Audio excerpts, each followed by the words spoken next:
realidad bajó lo que llamamos la tasa de referencia de política monetaria, que es una tasa que establece la relación del Banco Central básicamente con los bancos comerciales, y en ese punto obviamente tiende a modificar todas las tasas de interés del sistema financiero, tanto las tasas activas como las pasivas. Esto se usa básicamente la semana que viene, vamos a ver una licitación de LECAPs, por ejemplo, donde vamos a ver una baja de esas tasas.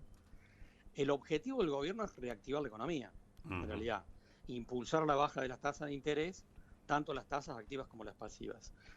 La gente se va a encontrar en el sistema financiero desde esta semana, por supuesto, con una baja de 5 puntos, en general con las tasas de los plazos fijos, que entre los bancos oscilaban entre el 40 y el 35% de tasa nominal anual hasta la semana pasada, y vamos a ver esta semana un reacomodamiento de todas esas tasas, más o menos 5 puntos para abajo. Ujú.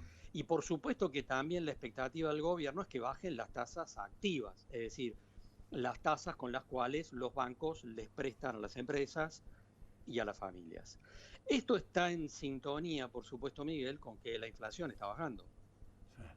Y en ese punto, la expectativa del gobierno y la expectativa del sistema es si las tasas de interés van a la baja, si la tasa de inflación va a la Claro, baja, claro. es lógico que las tasas de interés se vayan reacomodando a la baja. Nuestro pronóstico de cara al próximo año, Miguel, es que la inflación el año que viene, la que calcula el INDEC, podría estar en el 30%. Ujú.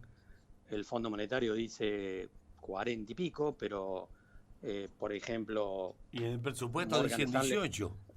sí, bueno, eso como no compartimos la visión del tipo de cambio, Claro. en realidad decimos que Ahí algún está la acomodamiento del diferencia. tipo de cambio va a haber, Ujú. pero, por ejemplo, algunas otras consultoras internacionales hablan del 35% de inflación en la Argentina el año que viene, pero si la política económica continúa el próximo año, es razonable suponer que la inflación en el 2026 sea de un dígito, Ujú. el 8%, el 9%, el 6%, el 7%, lo que fuese, habrá que verlo. Ahora, todo esto, Miguel, ratifica algo que hemos hablado en alguna oportunidad, en el sentido de que quien vaya a tomar un crédito a más de un año tiene que tener mucho cuidado, porque por tomar un crédito a tasa fija, por ejemplo. Mm. Si tomo un crédito a tasa fija a 4 años, puedo llegar a tener un problema. Porque si tomé un crédito a tasa fija al 40, 45%, al 50% a 4 años, y la inflación dentro de 2 años es del 8% anual, estoy al horno con papas, Sí, ¿sí? señor. Al revés de lo De que tal, era antes. exactamente, porque acá se Mm. invierte absolutamente la lectura, ¿no es Sí. cierto?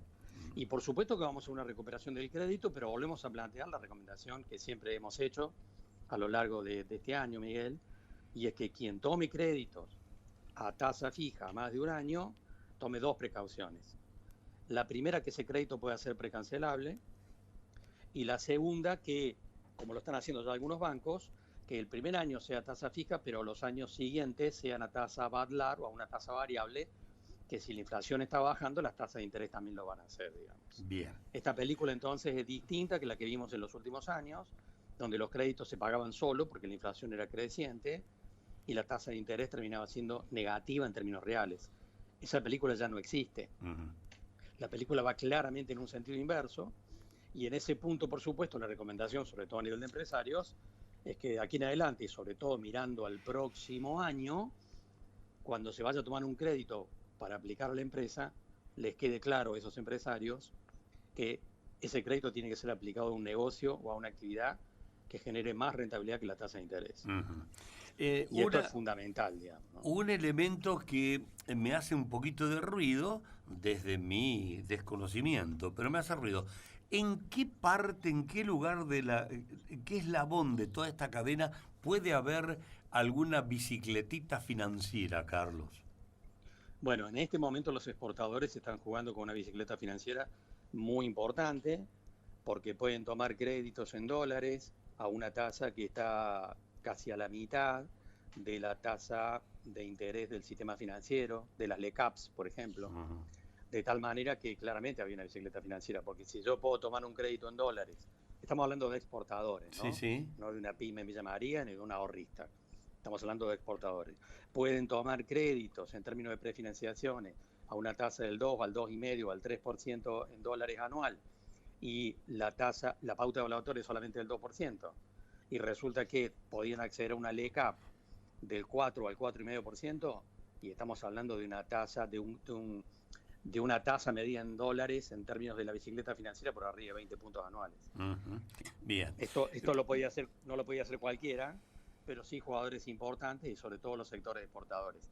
Esto estaba visible y estaba arriba de la mesa y lo ha seguido estando. La baja de la tasa de interés que plantea el Banco Central desde la semana pasada puede limar un poco esa bicicleta, pero la bicicleta sigue arriba de la mesa, por supuesto, y la están aprovechando las grandes empresas.